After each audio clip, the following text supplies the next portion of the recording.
Father's love. Father's love. See verse 17. And when he came to himself, he said, how many servants of my fathers have bread enough to eat and to spare, and I perish with hunger?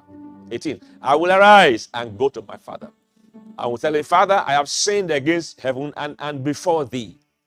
Father, I don't claim to be, Father, I know I'm not perfect. I know. I accept that I am not perfect. I know I am sinful. I know that. But I come back to you because I know that you are loving. 19. He will say, I'm no more worthy to be called your son. Make me as one of your hired servants. And he arose and came to him, his father. But when he was yet a great way off, his father saw him and had compassion on him and ran and fell on his neck and kissed him. This man had messed up so bad. The father always loved him. When the father saw him coming towards the father ran to him.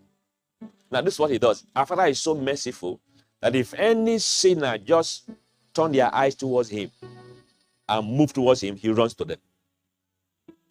He runs to them. What a loving Father we have. He said, well, he was saying here, well, I see my son who had gone very far from home. He's come. Is that my son? Oh, he ran to meet his son who was coming home. Ever loving Father.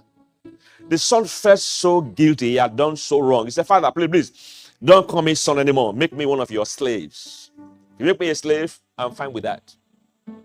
Make me a slave because I messed up. I took your money. I went and spent it on harlots. I did drugs. I finished everything up. I messed up everything. I was hungry, starving. I've come back home. Please make me one of your slaves. Father said to him, you are my son. You are still my son. That's ever-loving Father. Even though this young man told the father, Father, I have sinned against heaven and against you.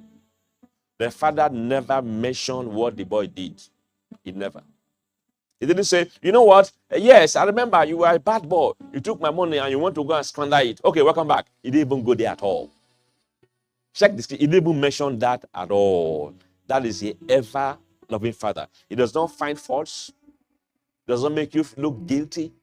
Does not make you feel as if you have done wrong. Because his love covers everything. Covers everything. That's the ever-loving Father. If it was an earthly father, they will remind that boy of what he did. Look at you, bad boy. You do this, you did that. This father just say, welcome home, my son. That's ever-loving Father. Ever-loving Father. Verse 22 says, but the father said to his servants, bring forth the best robe, put it on him. Put a ring on his hand and shoes on his feet. Think about that for a moment. This son's the father said, servants, my son has come back home.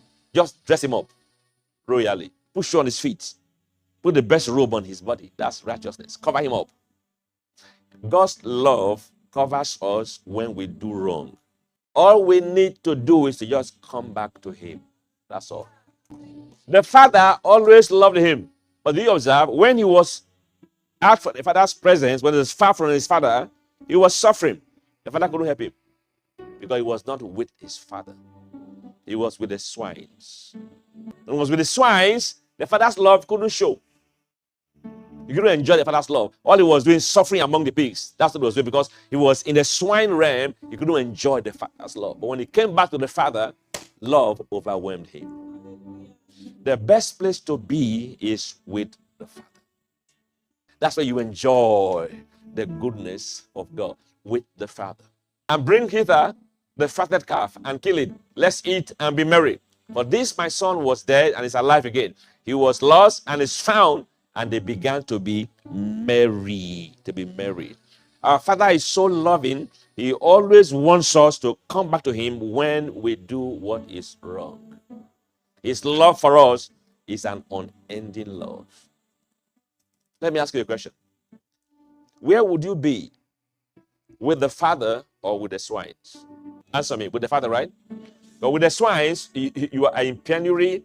You are buffeted by demons. Demons are troubling your life. There's no rest. There's no peace. But with the father, you enjoy royalty. You enjoy feasting. He said, put the robe on him. put the shoes on his feet, dress him up, put a chain on his neck, put a ring on his hand.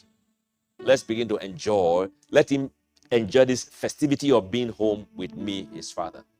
They threw a big party to welcome him. I can assure you that son will never leave the father's house anymore.